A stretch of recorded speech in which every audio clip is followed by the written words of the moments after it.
امریکہ نے ٹرمپ کی قیادت میں مغربی ایشیا میں اپنی فوجی موجودگی میں بے پناہ اضافہ کیا ہے۔ اسرائیلی اخبار ہارٹس کی رپورٹ کے مطابق خطے میں امریکی فوجی کارگو پروازوں میں 50% اضافہ ہوا ہے۔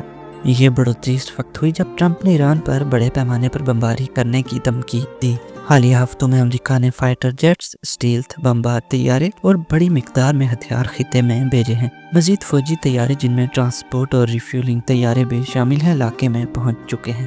A-10 گراؤنڈ اٹیک اسکواڈرن کو اردن بھیجا گیا ہے۔ F-35 اسٹیلتھ جیٹ کو سعودی عرب میں تعینات کیا گیا ہے۔ 6 B-2 اسٹیلتھ بمبار طیارے ڈیگو گارسیا کے فوجی اڈے پر رکھے گئے ہیں جو ایران سے 4000 میل دور ہے۔ امریکہ اس اڈے کو افغانستان، عراق اور یمن پر حملے کے لیے بھی پہلے استعمال کر چکا ہے۔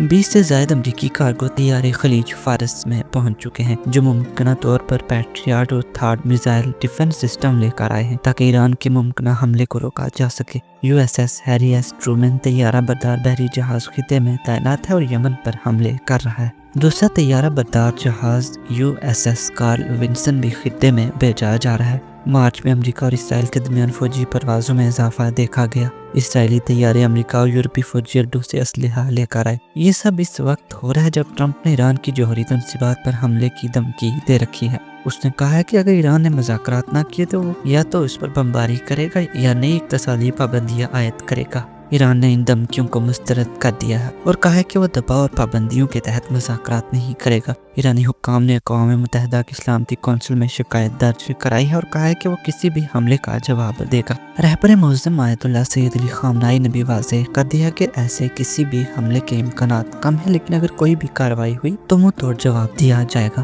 اب سوال یہ پیدا ہوتا ہے کہ کیا امریکہ واقعی ایران پر حملہ کرنے جا رہا ہے یا پھر مقصد کچھ اور ہے؟ کچھ تجزیہ کاروں کا ماننا ہے کہ امریکہ اور اسرائیل ایران کے ساتھ جنگ چاہتے ہیں، اسی لیے امریکہ نے پہلے یمن پر حملے شروع کیے تاکہ ایران کو ملنے والی ممکنہ حمایت کمزور ہو جائے۔ امریکی اور اسرائیلی لابی چاہتی ہے کہ ایران کے میزائل، نیوکلیر اور دیگر دفاعی نظام کو اتنا نقصان پہنچایا جائے کہ وہ اسرائیل کے لیے خطرہ نہ رہے۔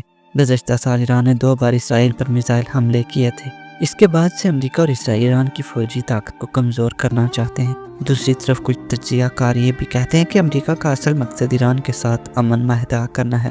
امریکہ چاہتا ہے کہ ایران اپنی معاشی ترقی کے لیے اپنا نیوکلیر پروگرام بند کر دے، اپنی میزائل اور ڈرون ٹیکنالوجی محدود کرے، خطے میں موجود مزاحمتی گروپوں کی حمایت چھوڑ دے۔ یہ سب اسرائیل کے تحفظ کے لیے کیا جا رہا ہے۔ امریکہ ایران کو دھمکا کر ان شرائط کو ماننے پر مجبور کرنا چاہتا ہے، اس لیے اس نے خطے میں اپنی موجودگی میں غیر معمولی اضافہ کیا ہے۔ لیکن یہ بات واضح ہے کہ ایران کسی بھی صورت میں امریکہ کے سامنے تسلیم نہیں ہوگا، چاہے کیوں نہ اسے جنگ ہی کرنا پڑ جائے۔